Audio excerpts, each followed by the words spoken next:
أعوذ بالله من الشيطان الرجيم وبسم الله الرحمن الرحيم إن الحمد لله نحمده ونستعينه ونستغفره ونعوذ بالله من شرور أنفسنا ومن سيئات أعمالنا وأشهد أن لا إله إلا الله وحده لا شريك له له الملك وله الحمد وهو على كل شيء قدير وأشهد أن محمدا عبده ورسوله صلى الله عليه وسلم وأما بعد. In the name of Allah, most gracious, most merciful, for truly and verily all praise is due to Allah subhanahu wa ta'ala. We praise Him and seek only His help and His forgiveness. We also seek refuge in Allah subhanahu wa ta'ala from the evil of our nafs, which is our carnal desires, and is inclined to do su, which is evil except by the mercy of Allah subhanahu wa ta'ala. So we ask Him for this rahmah. We also seek refuge in Allah subhanahu wa ta'ala from the sayyat, which is the minor sins, those things that are not sanctioned by Allah subhanahu wa ta'ala in the Quran, or sanctioned by the Prophet Muhammad sallallahu alaihi wasallam in the Sunnah. Those whom Allah subhanahu wa ta'ala wills to be guided to Islam, the path of Islam, guided by the Quran and the Sunnah of the Prophet Muhammad sallallahu alaihi wasallam, no one can mislead them, for guidance is from Allah. And those whom Allah subhanahu wa ta'ala wills to be misguided from the Zakaatul-Maal Mustaqim, which is Islam, guided by the Quran and the Sunnah of the Prophet Muhammad sallallahu alaihi wasallam, no one can guide. I bear witness that there is no God but Allah, the one God who has no partners, and I bear witness that Muhammad ibn Abdullah sallallahu alaihi wasallam is a slave and his messenger. Amma ba'd. The Prophet Muhammad sallallahu alaihi wasallam said in hadith that verily the best speech is the speech of Allah in the Quran, and the best guidance is the guidance of Muhammad sallallahu alaihi wasallam, meaning the Sunnah. And the worst of all matters are those things that are innovated by the people pertaining to this deen. For all innovation leads to bid'ah, all bid'ah leads to dalala, which is going up the Siratul Mustaqim, and all dalala is in the nar, which is the fire. So we seek refuge in Allah subhanahu wa ta'ala every day, and we ask Him, Ya Allah, ihdina as-siratal mustaqim, guide us to the straight path, the path of the Quran and the Sunnah of the Prophet Muhammad sallallahu alaihi wasallam. Siratal ladina an'amta alayhim, ghayril maghdubi alayhim waladdallin. Ameen. We ask Him to guide us to the straight path, is the Quran and the Sunnah of the Prophet Muhammad sallallahu alaihi wasallam, as well as the path of those whom He has bestowed His ni'mah upon. Allah subhanahu wa ta'ala tells in the Quran in Surah An-Nisa, verse 69, whom He bestows His ni'mah upon. Those whom He bestows His ni'mah or His bounties or His favor are the Nabiyyin, the prophets, the Siddiqeen, the righteous, the Salihin, right, the righteous and the truthful ones, and the Shuhada, those who are the martyrs. So we ask Allah to guide us to the Siratul Mustaqim. We're not only asking Him to guide us to the path of Islam, but also to the way of the prophets, the way of the Siddiqeen, the truthful ones, the way of the Salihin, the righteous ones, and even the way of the Shuhada. Alhamdulillah Rabbil Alameen. May Allah bless us to be among them, inshallah. Ameen. We are in the month of Ramadan, Alhamdulillah Rabbil Alameen, and we're coming to the last 10 days of Ramadan. Alhamdulillah Rabbil Alameen. Surely we should be looking for, and searching for, and yearning for Laylatul Qadr. Allah bless us with this beautiful day of Laylatul Qadr, which He said is better than 1,000 months. In the Muwatta of Imam Malik, it states that Allah subhanahu wa ta'ala had given us Laylatul Qadr because people used to live way longer than us, hundreds of years, right? And there were some of the Yahud or Bani Israel, they used to worship Allah subhanahu wa ta'ala and fight jihad for 1,000 months. So out of Allah's rahmah, He gave the Muslims Laylatul Qadr. So inshallah, the last 10 days in the odd nights, inshallah, search for Laylatul Qadr, and inshallah, get the bounties from Allah subhanahu wa ta'ala. Also in this month of Ramadan, we're coming close to the Eid. Before the Eid, there is a mandatory zakat that must be paid. Today, inshallah, we're going to talk about two types of zakat, because sometimes we get them mixed up. We have Zakaatul-Maal, which is mandatory for everybody. We'll talk about this one first. Zakaatul-Maal is the zakat on your money, or your wealth, or your gold, or your silver, or your property, or your crops. Anything that you have in merchandise, if you're a businessman, cars, even though you haven't sold them yet, but they have a net worth. They have some type of value. There's a zakat on that. The Zakaatul-Maal is a 2.5% nisab on your nisab.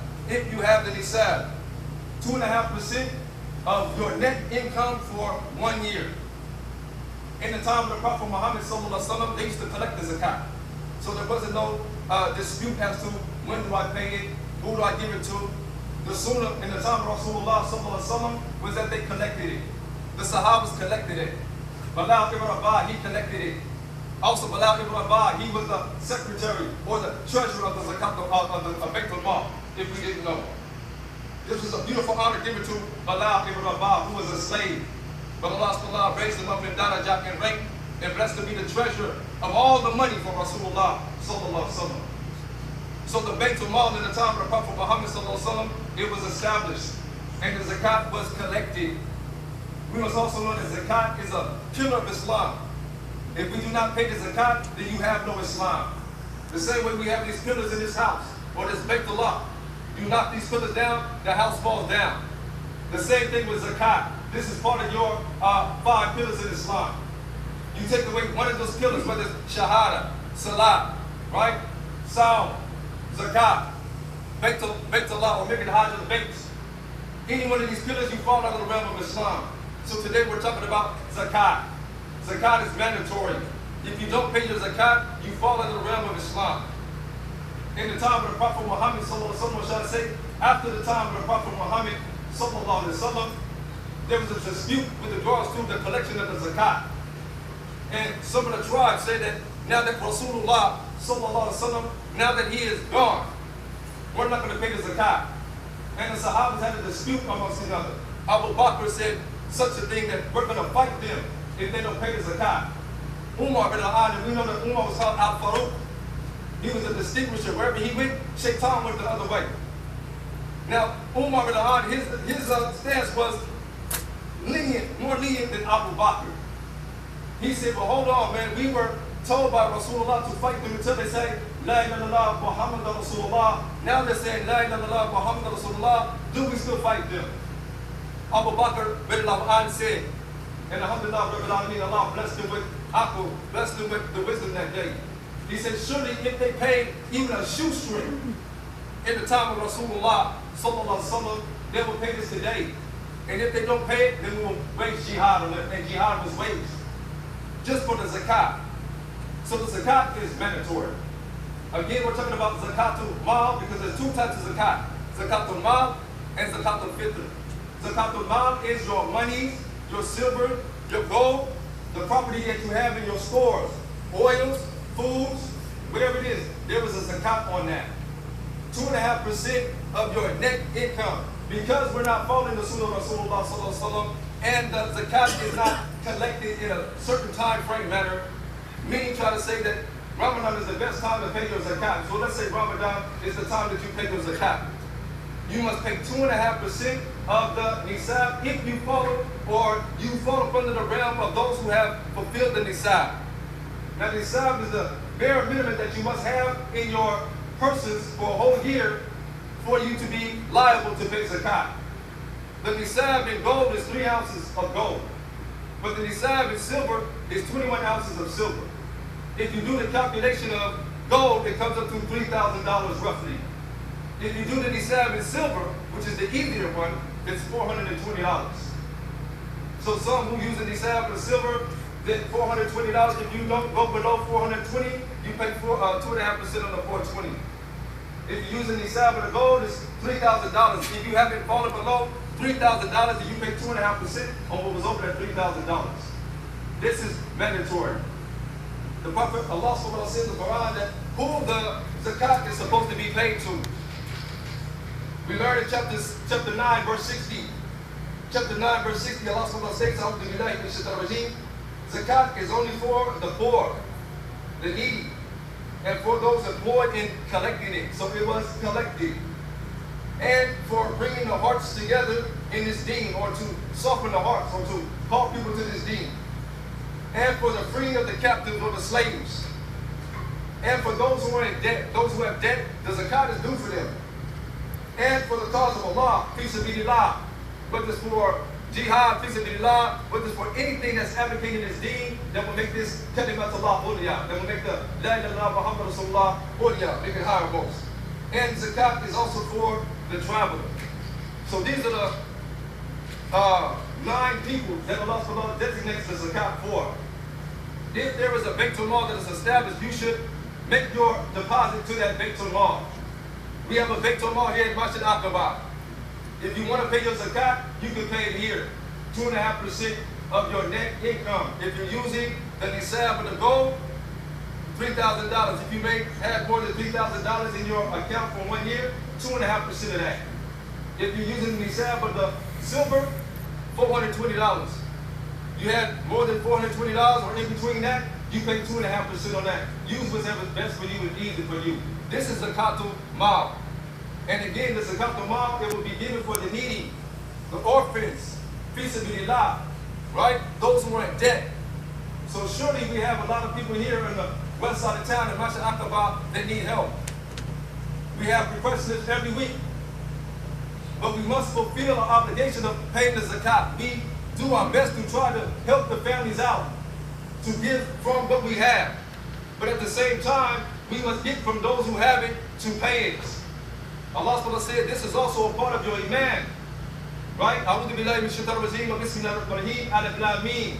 ذَلِكَ الْكِتَابُ لَا رَيْبَ فِيهِ هُدًى لِلْمُتَّقِينَ الَّذِينَ يُؤْمِنُونَ بِالْغَيْبِ وَيُقِيمُونَ الصَّلَاةَ وَمِمَّا رَزَقْنَاهُمْ يُنْفِقُونَ. And those who, from what Allah has provided them, they share it, or they give it. In Surah Al-Mu'minun, Allah says that those, الَّذِينَ هُمْ لِزَكَاةِ فَاعِلُونَ. But the scripture of the Mu'mineen, those who, with their zakat, they pay it. So this is a part of your iman. This is wajib for you.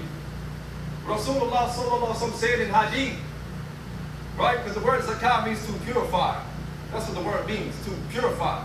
When you pay your zakat, as Rasulullah sallallahu alaihi wasallam said, the one who pays his zakat, then Allah subhanahu wa ta'ala will not question him as to the rest of his money and what he does with his money. When you pay the zakat, you become clean. You can do whatever you want with the rest of your money. You will not be questioned about it. According to the statement of Rasulullah sallallahu alaihi wasallam, the zakat is the purifier. It purifies your money. Do not be greedy on your money. Allah subhanahu wa ta'ala gave it to you, and He can take it from you. Allah's khayrul raziqeen, as you know in Surah Al-Jumua. Allah's khayrul raziqeen. He is the best of those who provide. So give your zakat freely in obedience to Allah subhanahu wa ta'ala. Ati Allah wa Rasul la'alakum turhamun. Obey Allah and obey the message of Rasul. Obey the message of Muhammad sallallahu alaihi wasallam, so that you may be of those who obtain mercy. So those who wish to pay the zakat, they can pay it here to Masjid-Aqabah. Again, 2.5% of your net income. Again, if you have a store, it's zakat on that as well. If you have crops, there's zakat on that as well. Inshallah, pay the zakat, and then inshallah, Allah will make it purified, inshallah. Ameen.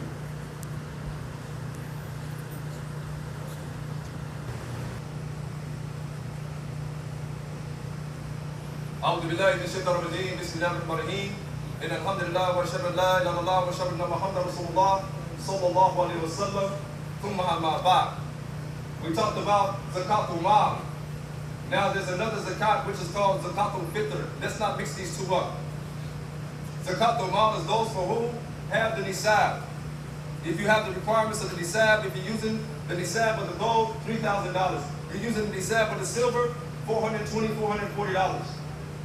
So therefore, it's not required of everybody to pay the Zakaatul-Maal, which is the zakat on the money.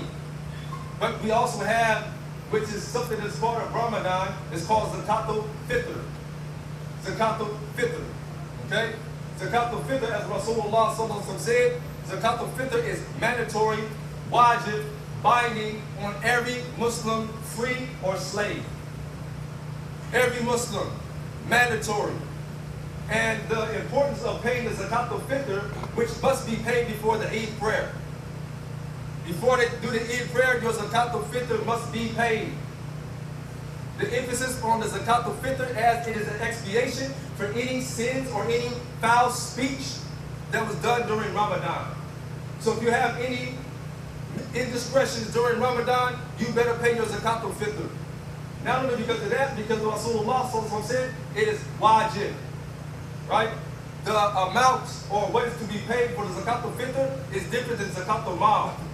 Zakaatul-Fitr is paid in grain, it's paid in dates, it's paid in barley, it's paid in wheat.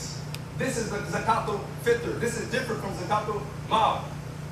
And what we're told is one sa'a, right? Or equivalent to 5 pounds of whatever product that you choose. Whether it's 5 pounds of date, 5 pounds of barley, right? 5 pounds of wheat, 5 pounds of rice. Me and some of the brothers, we went and did a check on this, and we found a 10 pound bag of rice for $5.99. We also found a 5 pound bag of rice for $2.99. Okay? So if you are one who wants to use the rice as paying your Zakaatul-Fitr, which is the cheapest probably. You don't want to do 5 pounds of dates, it costs you more than 5 pounds of rice.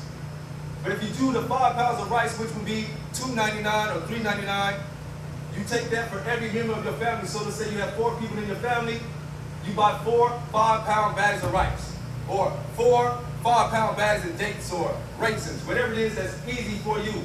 And this will suffice as your Zakaatul-Fitr. The scholar said that to pay money for Zakaatul-Fitr is a bid'ah. It is a bid'ah. The Zakaatul-Fitr should be paid in grain, dates, raisins, right? And should be given to the poor so that they can have something to break their fast for the iftar, for the Eid prayer. That is the sunnah of the Zakaatul-Fitr.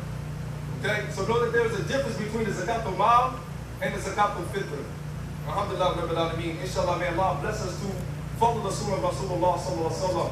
For verily those who are loving of Allah sallallahu, they love Rasulullah sallallahu alaihi wasallam.